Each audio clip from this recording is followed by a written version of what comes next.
আগামী 16ই ফেব্রুয়ারি সংযুক্ত কিষাণ মোর্চা এবং বাম ট্রেড ইউনিয়নগুলি ভারত বন্ধের ডাক দিয়েছে। এই বন্ধের সমর্থনে মঙ্গলবার আগরতলায় মিছিল করল সিপিআইএম এবং সিটু।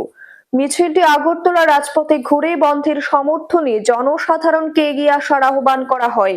মিছিল থেকে কেন্দ্রীয় সরকারের বিভিন্ন নীতি এবং পরিকল্পনার বিরুদ্ধে সুর চড়ান বাম নেতৃত্ব।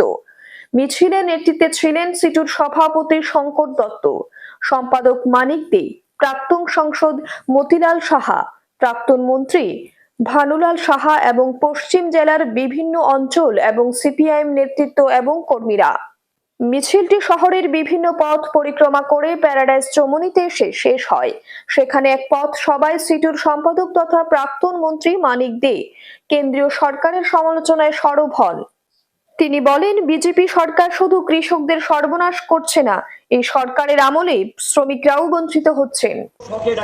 আমরা জানি অনেক রাজ্যে ব্যবস্থা নেবে, অনেক রাজ্যে গ্রেফতার করবে, অনেক রাজ্যে হুলিয়া জারি করবে, অনেক কিছু করবে, কিন্তু তা যেন আমরা ধর্মঘটে নেমেছি এই কারণে ঐক্যবদ্ধভাবে যে না, আমরা জানান দিতে চাই, দেশবাসীকে সতর্ক করতে চাই, দেশবাসীর কাছে আমরা বার্তা দিতে চাই এই সরকারটাকে সরান, নতুবা আপনার ভাগ্যের পরিবর্তন হবে না।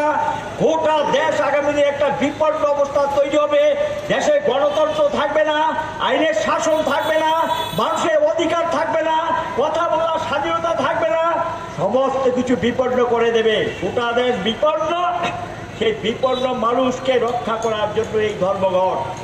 Bureau report, news tele Bharat.